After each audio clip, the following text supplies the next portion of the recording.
Hello students, welcome to Saral physics, where physics is made सरल for NEET. इस video में Coulomb's law के 5 question मैं आपको करवाऊंगा, 5 न्यूमेरिकल्स ऑफ गुड क्वालिटी। उन न्यूमेरिकल्स को करने के बाद your mind will open up in relation to Coulomb's law. आप कूलम्स लॉ के बारे में जो है, अगर आपने सिर्फ अभी तक ये पढ़ाई कि F is equal to Q1 Q2 upon R square, then you need to learn something else also, ठीक है, because it is not that much limited to formula, but आपको उसकी एप्लीकेशन जरूर पता होना चाहिए। इसीलिए मैं आपको 5 न्यूमेरिकल्स अभी डिस्कस करने वाला हूं कूलम्स लॉ पे। तो ऐसे ही अब मैं इंपॉर्टेंट जो टॉपिक्स हैं उनके 5 न्यूमेरिकल्स का वीडियो बनाऊंगा, सो दैट आप 5 न्यूमेरिकल करो और आपका वो टॉपिक जो है वो क्लियर हो जाए।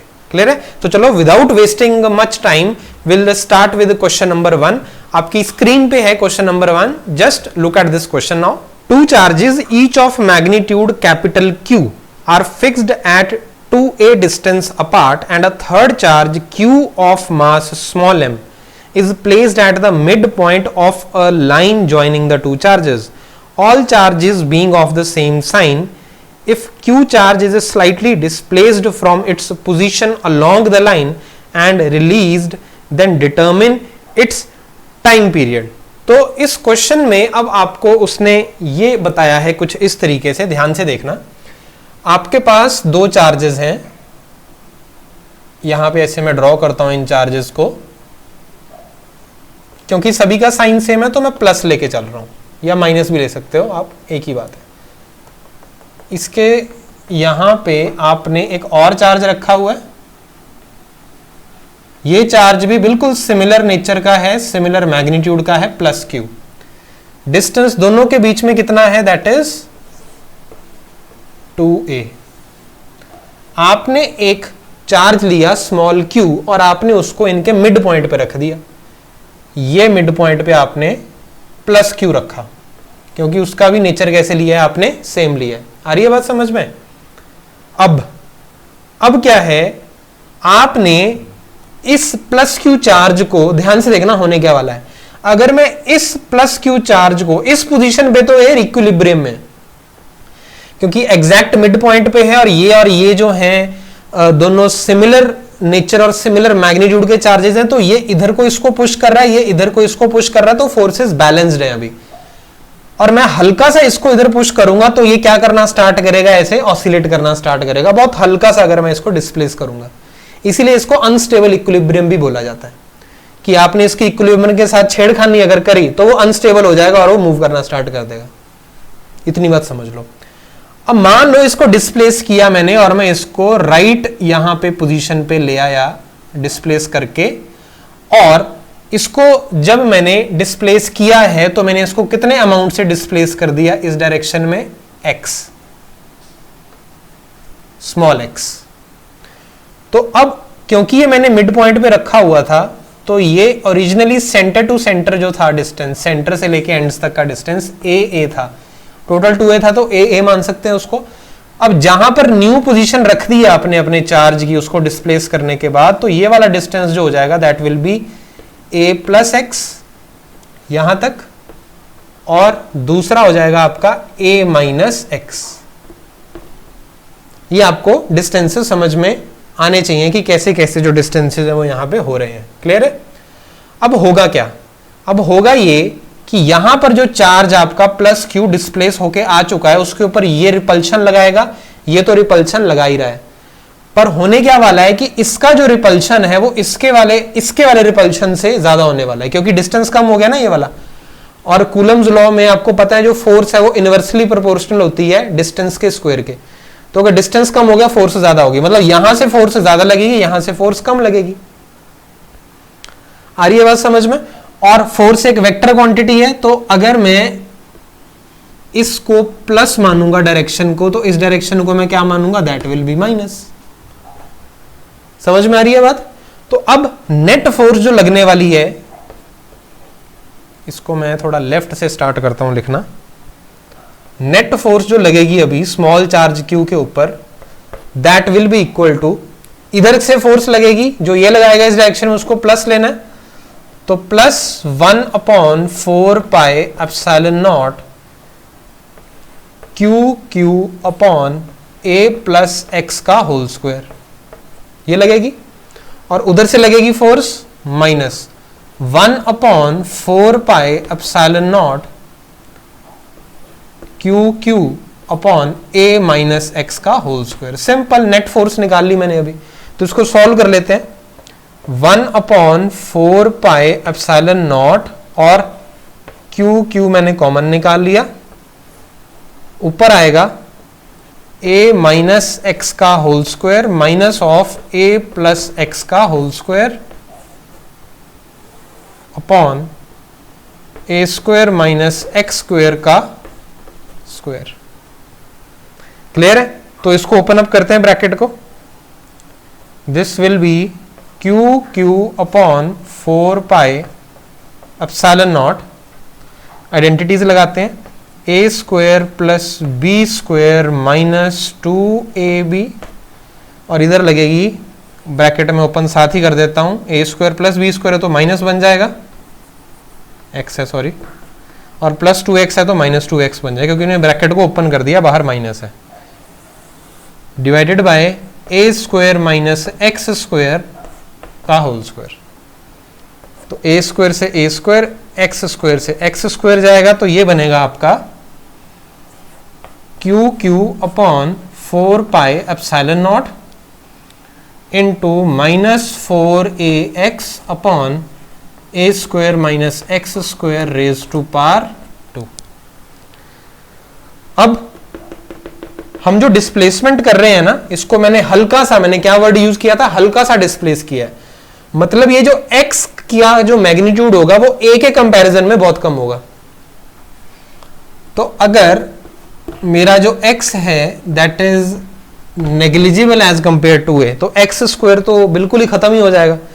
तो नीचे एक्स स्क्वायर को नेग्लेक्ट कर दो, सिर्फ a स्क्वायर बचेगा। a स्क्वायर का स्क्वायर करोगे a रेज टू पावर 4 आएगा, ऊपर a चल रहा है आपका, उसकी पावर नीचे वाले को 3 बना देगी। तो ये बनेगा आपका नेट फोर्स कितनी बनी आपकी 1/4 epsilon naught Q Q minus 4ax, multiplication में है ये, अपॉन a क्यूब, और a से तो मैं इसको काट चुका हूं, कैंसिल कर चुका हूं, तो ये 4x बचेगा सिर्फ आपका। समझ में आ रही है बात? तो इसको मैं थोड़ा सा देखो किस तरीके से लिखने वाला हूं, दैट इज ये 4 से 4 कैंसिल कर देते हैं हम, है ना। तो क्या बचा ये minus Q Q upon pi epsilon not a cube into x. ये बना सकते हैं, मैंने x को अलग रख लिया, Q Q pi epsilon not a cube, ये नेट फोर्स है। और आपने क्लास 11th में पढ़ा होगा simple harmonic motion. Simple harmonic motion की पहचान क्या होती है? अगर आपकी जो फोर्स है वो डायरेक्टली प्रोपोर्शनल है नेगेटिव ऑफ डिस्प्लेसमेंट के, तो यहां से F is proportional to minus X आ गया, क्योंकि ये चीजें तो कॉमन जो है वो कांस्टेंट है, constant constant constant constant constant, तो सारा कांस्टेंट हो गया। ठीक है, तो ये that is SHM, simple harmonic motion होगा। और दूसरी बात, ये जो क्वांटिटी होती है ना, इसको आप जब कंपेयर करोगे F is equal to minus K X से, तो आपका K किसके इक्वल आ रहा है निकल के, Q Q upon pi epsilon not a cube के। आ रही है बात समझ में? अब K आ गया आपके पास। अब ओमेगा होता है आपका under root K by M, और ओमेगा होता है आपका 2 pi by T is equal to under root K upon M। तो अब स्पेस जनरेट करना चाहता हूं मैं, तो ऊपर वाला रब कर देता हूं मैं यहां से।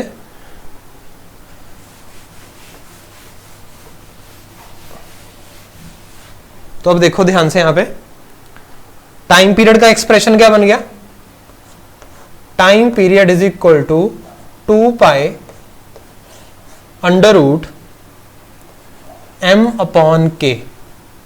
तो क्या बना ये 2 pi under root of M, K कितना है आपका ये, तो M अपॉन इसको रखोगे आप, तो that will B M pi epsilon not a cube upon Q into Q। तो ये जस्ट एनालिसिस है ताकि आपको वैसे अगर आप देखोगे ना एक नजर में इसको तो आपको लगेगा बहुत टीडियस एनालिसिस है।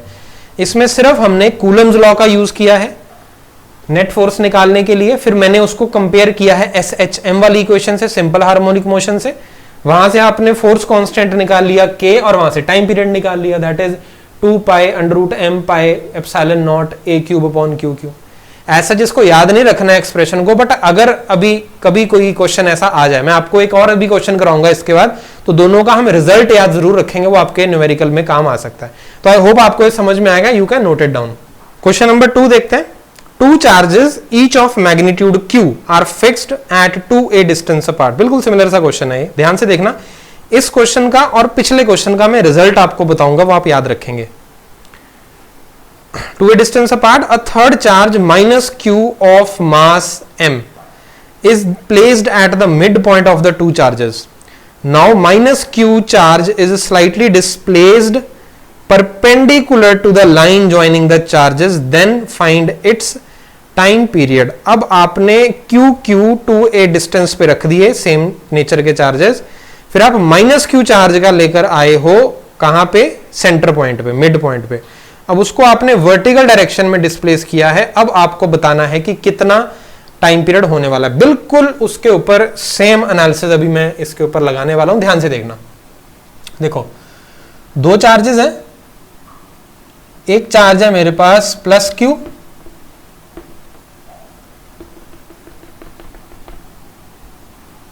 उसके बाद फिर से यहां पे है प्लस Q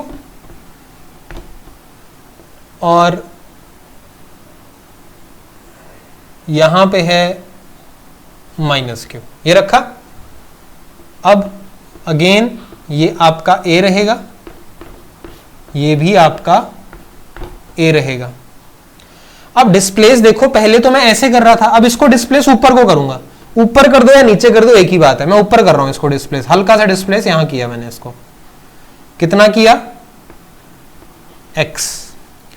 अब इसके ऊपर फोर्सेस जो लगेंगी, ये वाला Q इस Q को अट्रैक्ट करेगा अपनी तरफ, तो इसके ऊपर लगेगी फोर्स इस डायरेक्शन में। Similarly same amount of force लगेगी इसके ऊपर इस डायरेक्शन में। आई बात समझ में? अब देखना ध्यान से,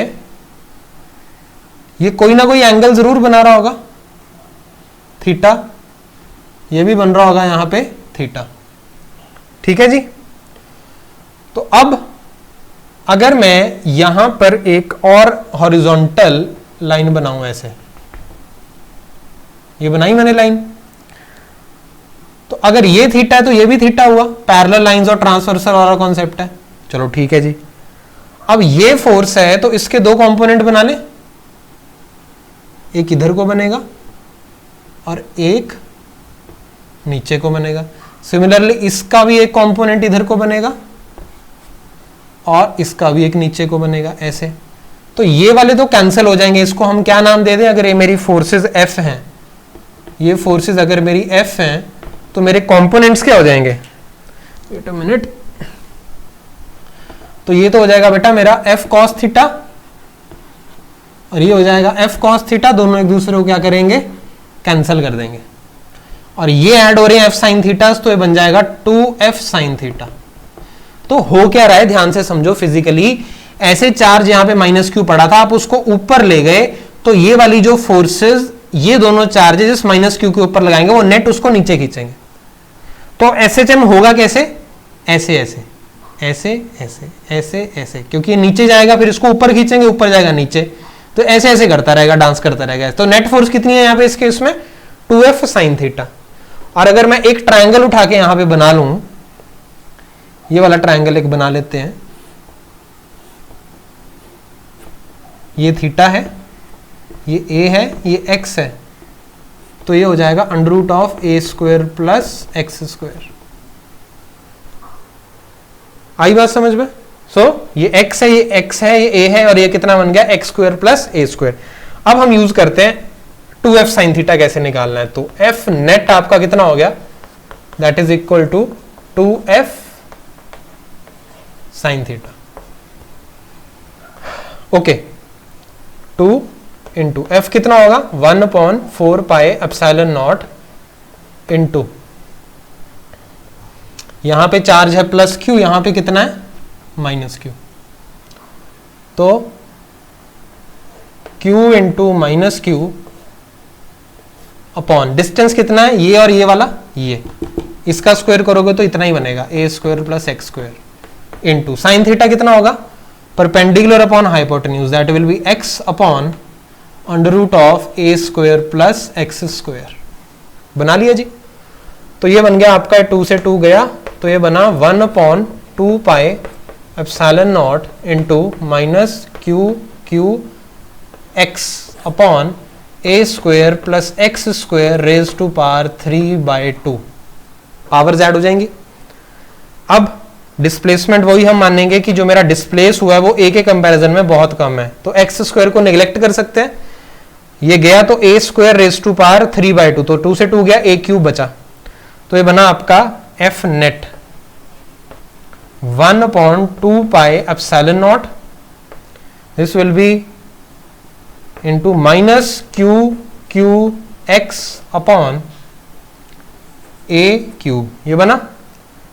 तो इसको आप कैसे लिख सकते हो, वही वाला के method, minus Q Q upon 2πε0 A cube, एक साइड रखा आपने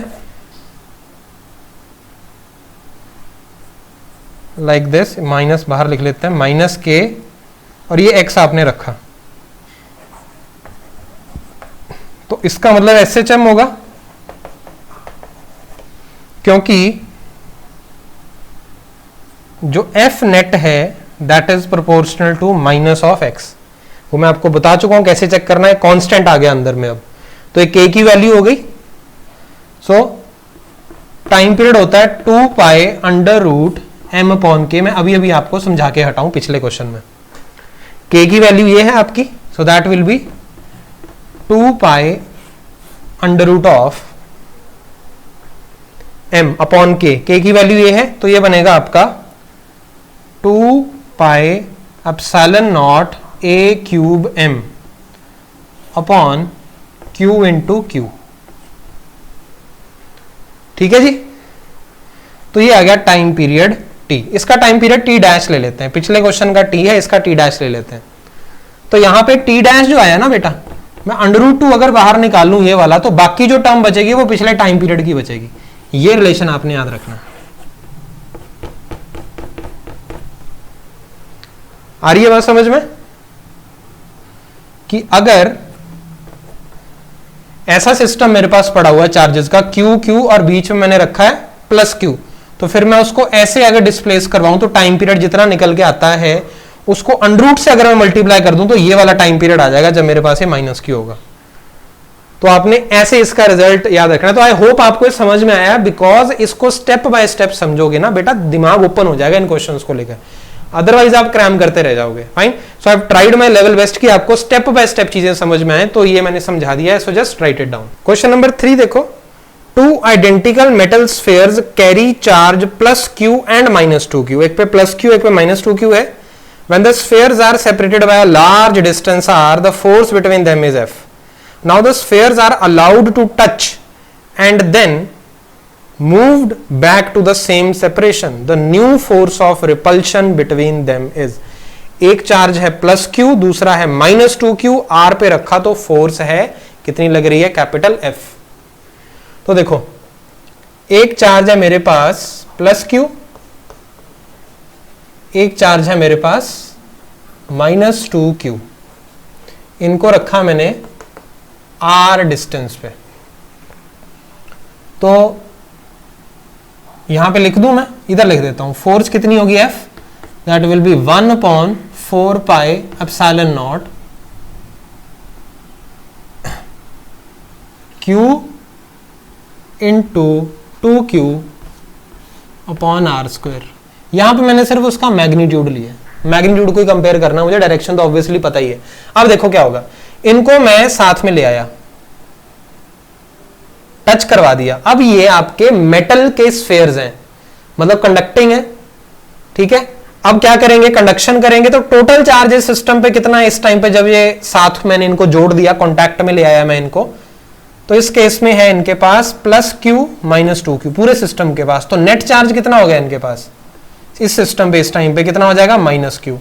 अब इस माइनस क्यू को ये इक्वली डिस्ट्रीब्यूट करेंगे, दैट मींस अलग अलग जब मैं इनको करूंगा और सेम डिस्टेंस पे लेकर जाऊंगा तो इनके पास जो चार्ज आने वाला है that is minus Q by two minus Q by two.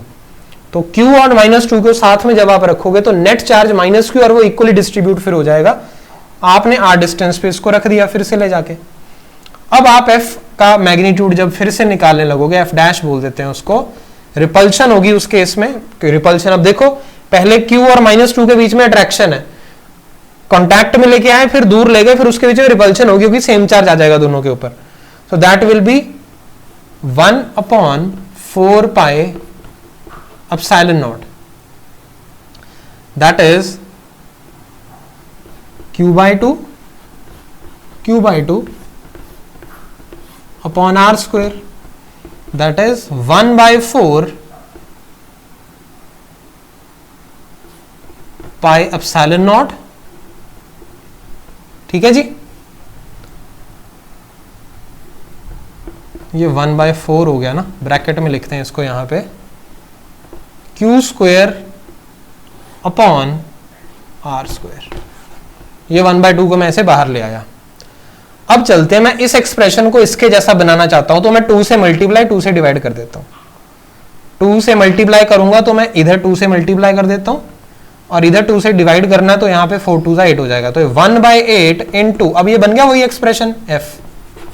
तो फोर्स आपकी हो जाएगी f अपॉन 8। ये क्वेश्चन है, अच्छा क्वेश्चन है ये, क्योंकि दूर चार्जेस रखे पास में लेके आए, कंडक्टिंग स्फीयर्स हैं तो चार्ज पूरे सिस्टम पे एक बार आएगा, उसके बाद इक्वली डिस्ट्रीब्यूट हो जाएगा, अकॉर्डिंगली फिर फोर्स जो हो जाएगी 1/10 हो जाएगी। It is a good question, ऐसा आप एक्सपेक्ट कर सकते हो नीट एग्जाम में। क्लियर है?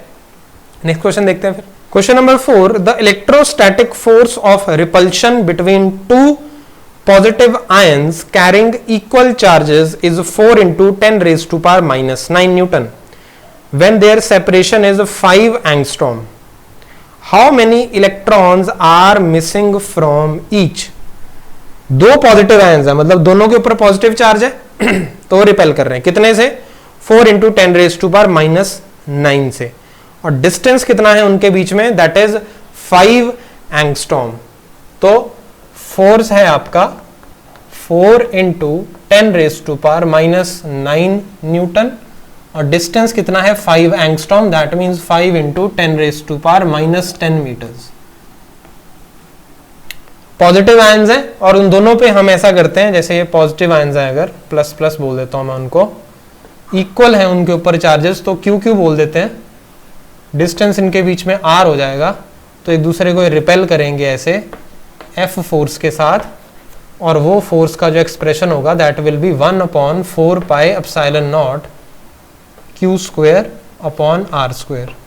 फोर्स कितना है 4 × 10⁻⁻⁹, और इसकी वैल्यू मैं आपको बता चुका हूं 9 × 10⁻⁹ होती है, into q square upon r square. इसका स्क्वेयर करोगे 25 × 10⁻⁻20। करें सॉल्व फिर। 4 × 10⁻⁻9, इसको ऊपर ले आओ, 25 × 10⁻⁻20 divided by 9 × 10⁻⁹ is equal to q square. Clear है? तो अब क्या होगा, ये 25 4 100 बनेगा, तो ऊपर बन रहा है आपका 10⁻²। 100 को ऐसे लिख दिया मैंने, -9 को मैंने ऐसे लिख दिया, -20 कर दिया, अपॉन 9 × 10⁻⁹ कर दिया इसको मैंने, q स्क्वेयर हो गया ये मेरे पास। तो क्या बना अब ये, यहां सॉल्व करते हैं इसको। तो q स्क्वेयर निकल के आया मेरे पास, 2 में से 9 गए तो -7, -27 बन गया, तो 10⁻⁻27 अपॉन 10⁻⁹, तो ये बन जाएगा 10⁻⁻36। तो Q बन गया आपका 10⁻⁻18 कूलम। आ रही है बात समझ में? ठीक है जी।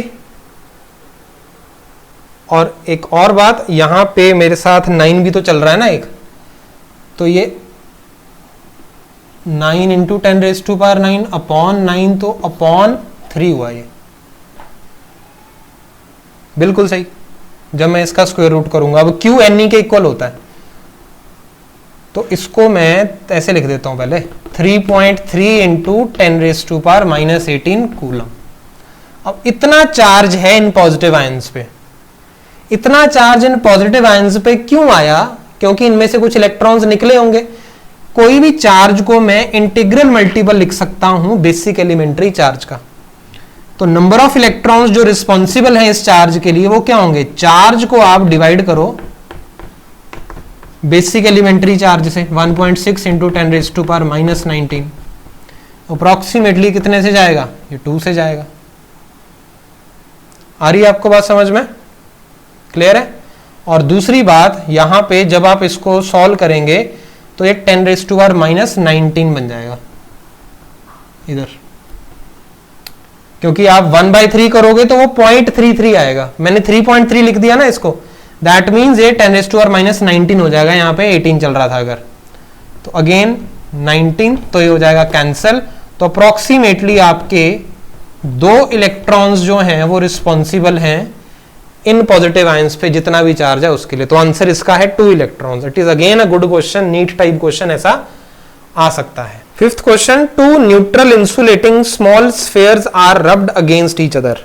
न्यूट्रल है, इंसुलेटिंग और स्मॉल स्फेयर्स है, उनकी रबिंग करी एक दूसरे के साथ, and then kept 4 metres apart. If they attract each other with a force of 3.6 newton, then calculate the number of electrons transferred from one sphere to the other during rubbing। तो पहले वो neutral है, neutral का मतलब है कि उनके ऊपर कोई चार्ज नहीं है, 0 चार्ज है, पर मैंने जब रबिंग करी तो कुछ इलेक्ट्रॉन्स निकले होंगे एक में से और दूसरे में गए होंगे। तो एक से निकले होंगे तो उस पर प्लस चार्ज आएगा, जिस पे गए होंगे उस पर माइनस चार्ज आएगा। फिर उसको 4 मीटर दूर रख दिया मैंने, और अब वो एक दूसरे को अट्रैक्ट कर रहे हैं। ऑब्वियसली क्यों अट्रैक्ट करेंगे? क्योंकि एक पे पॉजिटिव आएगा एक पे नेगेटिव आएगा, 3.6 न्यूटन से। क्लियर है? तो आपको नंबर ऑफ इलेक्ट्रॉन्स बताने हैं जो कि ट्रांसफर हुए हैं एक स्फेयर से दूसरे स्फेयर में रबिंग करने के बाद। अब क्वेश्चन को आप ध्यान से समझो। यहां पे मेरे पास 2 स्फेयर्स हैं, ये 2 स्फेयर्स थे मेरे पास, न्यूट्रल है ये, इनके ऊपर कोई चार्ज नहीं है। अब इनको मैंने एक दूसरे के साथ रब किया। जब मैंने रब किया तो इलेक्ट्रॉन्स का आदान प्रदान करेंगे। अब होगा क्या? अगर मान लो 10 इलेक्ट्रॉन्स यहां से निकल के इधर गए तो इसके ऊपर जो चार्ज आएगा +10e का आ जाएगा और इसके ऊपर -10e का आ जाएगा। समझ में आ रही है बात? तो ऐसा ही कुछ केस हुआ है, तो हम मान लेते हैं इसके ऊपर +q चार्ज आ गया और उसके ऊपर -q चार्ज आ गया। कितनी दूर रखा? 4 मीटर। फोर्स ऑफ अट्रैक्शन कितने की है? दैट इज ऑफ 3.6 न्यूटन से अट्रैक्ट कर रहे हैं उसको। तो 3.6 newton is equal to 9 into 10⁻⁹ into Q square upon 16। तो क्यू स्क्वेयर कितने इक्वल? इसके इक्वल हो जाएगा 3.6 इंटू 16 अपॉन 9 इंटू 10⁻⁹। तो इसका क्या हो जाएगा? 4। तो 64 अपॉन 10⁻10 बनाइए क्यू स्क्वायर। तो क्यू की वैल्यू आ जाएगी 8 upon 10⁵, that is 8 into 10⁻⁻5 coulomb. इस चार्ज के लिए कितने इलेक्ट्रॉन्स रिस्पॉन्सिबल होंगे? Q is equal to N ही करते हैं, एन इंटू ई कितना? 1.6 इंटू 10⁻⁻19। तो n आता है यहां से 8 अपॉन 1.6 इंटू 10⁻14, ये 5 से जाएगा।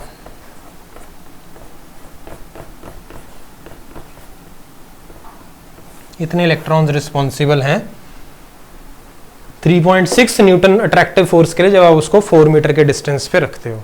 So these were the 5 questions जो मैंने पिक एंड चूज किए थे from the topic Coulomb's law. I hope आपको समझ में आए 5 के 5 क्वेश्चंस। मैं ऐसे ही इंपॉर्टेंट टॉपिक्स के 5 क्वेश्चंस के सेट्स आपके साथ डिस्कस करता रहूंगा।